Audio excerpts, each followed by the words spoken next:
You have an anxious attachment style, you have an avoidant attachment style, and you have a secure attachment style. Count how many times I say attachment style. Someone with an anxious attachment style constantly needs reassurance. They constantly need validation. They constantly need to know that they are enough. They put their value in the hands of their romantic partner to determine their value. It's very difficult for them to love themselves unless they're receiving love externally. People with an anxious attachment style usually have a fear of abandonment, and they're constantly people-pleasing to win the approval of their romantic partner. People with an avoidant attachment style usually struggle to form deep emotional connections with others. You'll usually find people with this avoidant attachment style just having one-night stands, avoiding falling in love. They're there and then they're gone before things can get too lovey-dovey. People with an avoidant attachment style are afraid to open up. They're afraid to share their feelings. They're afraid to let people in. They are afraid of true intimacy. People with this attachment style usually tend to pull away or withdraw. They get overwhelmed with being vulnerable and letting someone in. People with an avoidant attachment style usually been hurt so many times,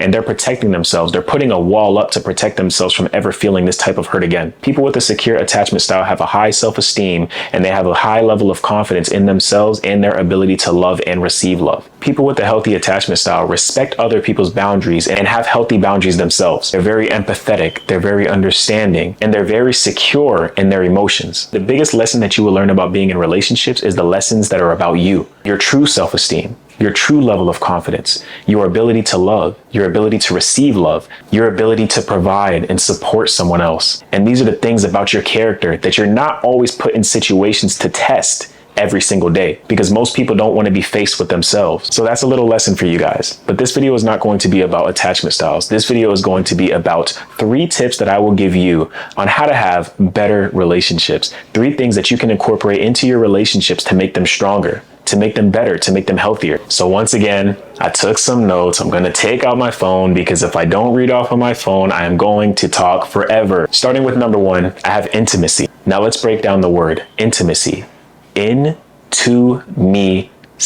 So intimacy is the ability to see into someone. It's the ability to open yourself up physically and emotionally. Intimacy is communication, being able to let someone know how you're feeling, why you're feeling that way, being able to let someone know what you want and why you want it. Intimacy is sex, being able to give your life force, being able to give your body to someone. In order to see into someone, it requires vulnerability, and this ties into communication. Once again, being able to let them know how you feel and what you need. Intimacy is honesty and authenticity. You can't be authentic without being honest. And if you're not being authentic, you're not being intimate. And if you can't bring intimacy into a relationship, then you're not ready for a relationship. You have to genuinely want and be willing to let someone in. But if you suffer from any of those attachment styles that I talked about earlier, then you are going to have some struggle with that, and you need to build up your self-esteem, and you have to work on yourself so that you will be ready. The second thing to incorporate into your romantic relationships is your persistence.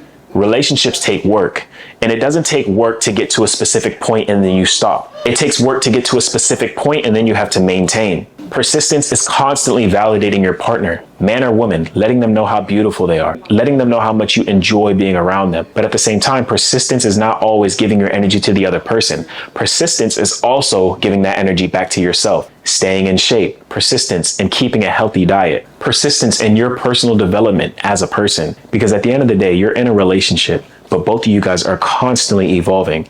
Both of you guys are constantly growing. Both of you guys still have your own lives. You are still your own people. So you need to constantly make sure that you are in the best shape possible, mentally, physically, and spiritually. Be persistent not only with your relationship, but be persistent with yourself. And your ability to be persistent with yourself, your ability to show that love to yourself, to give that time and energy to yourself, is also a form of you pouring into your partner. Because remember, in order for you to love someone else, you first have to love yourself. Because if you don't love yourself, you're not capable of loving anyone else. If you don't love yourself, you tend to have attachment styles. If you don't love yourself, you tend to fall into an unhealthy, toxic attachment style like avoidant attachment style or anxious attachment style. Another thing to incorporate into your relationships is to simply have some similarities. This can be your hobbies and your interests. You guys can both love going to the gym.